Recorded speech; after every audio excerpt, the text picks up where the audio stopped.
The things that matter most in this world are those that carry no price tag, for they can neither be bought nor sold at any price. This is a quote stated by an American financial advisor, author, and podcast host, Suze Orman. Most of our previous videos talked about growing wealth and generating more wealth. But today, let's take a break from all those complicated things and just take a look at the things that truly matter. As Suze Orman said, things that can neither be bought nor sold. Welcome to Thrivetastic. If you're new here, why not hit that subscribe button and join our community? And as always, guys, give this video a thumbs up for that YouTube algorithm. Number 1. Who do you hang out with? People come and go is such an overused phrase. However, no matter how cliche this is, the fact that it is true is something that we cannot argue with. From 10 or 5 years ago, your closest friends may not be your closest friends today. Well, that's just how life is. However, if you want to play the long game, you need to have long game players. This isn't business advice. This is life advice. Whether you like it or not, the people you grew up with will shape your personality. It's not a good or terrible thing. It's just the way things are. However, as you get older, you have the privilege of selecting who you hang out with. And you should always be cautious of this decision. Your first group of friends may either pull you up or tear you down. Your business partners can also do the same. It's astonishing how much your surroundings and friends influence your personality. It's something you should actively strive to develop because it has the power to open and close doors for you.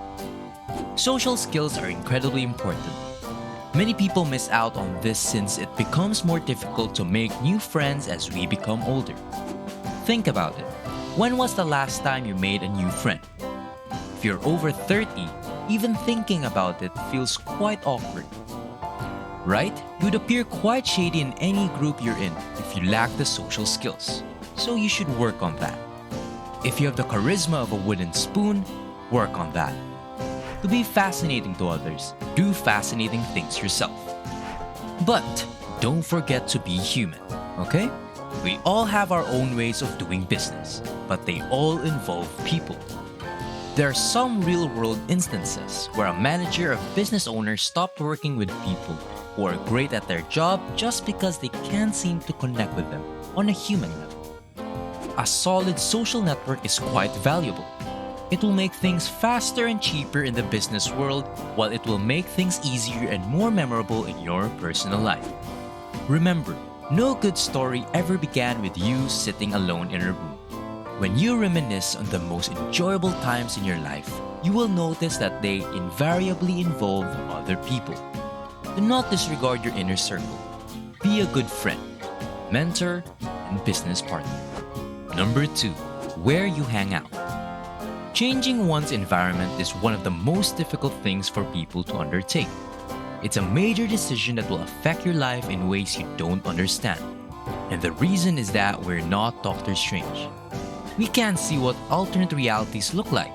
It's difficult to envision your life if you had stayed in your hometown and never left. As a result, you grow content with your current situation. Moving to a new neighborhood, let alone a foreign city or country, is difficult for most people, and traveling is no exception. We know a lot of people who go to the same place and do the same things every year. Nothing new or fascinating happens, and it's not because they can't afford to do so. They frequently go to pretty expensive places and do basic things. But the environment also includes how your room looks, how your office looks, where you go out to eat, and where do you go on meetings. For instance, in our company, we usually do our meetings with VIPs outside the office. Like at a fancy restaurant with a good view and good food, or book an exclusive place in a great coffee shop.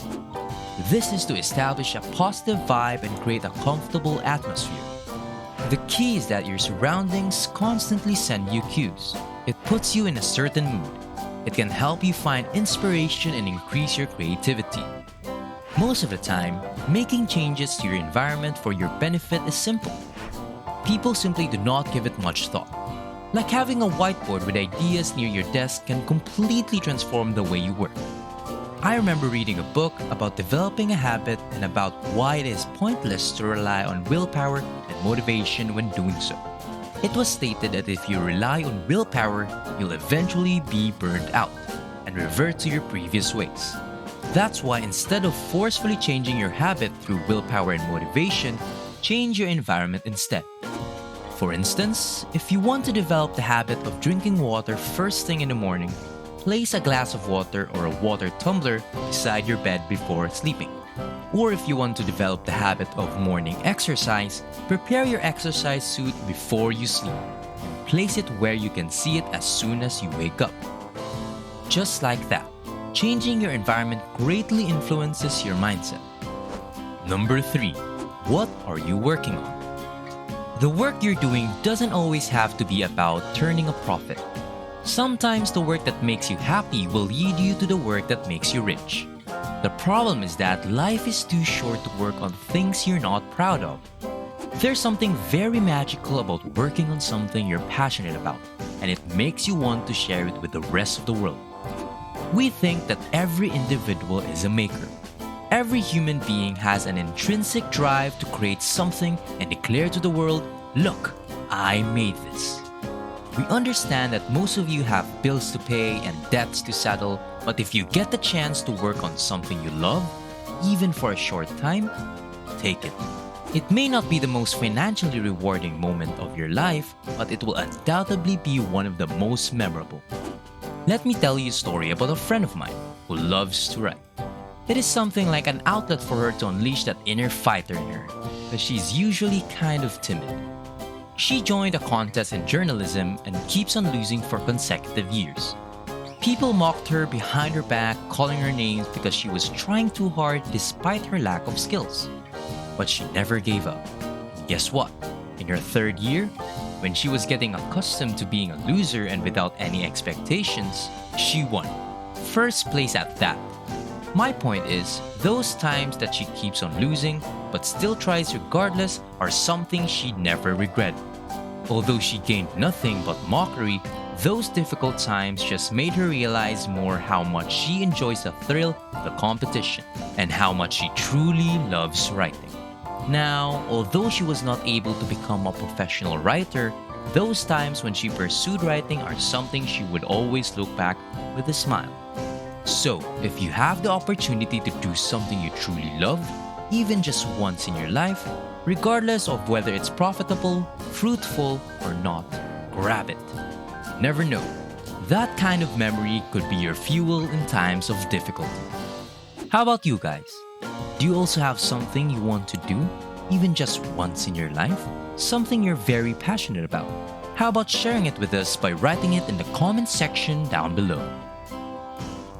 And that's it for today's video. Thank you for watching this Thrivetastic video. So if you found it valuable, consider subscribing to our channel and joining our awesome community. And if you're still hungry for more, we handpicked this awesome Thrivetastic video for you to watch next.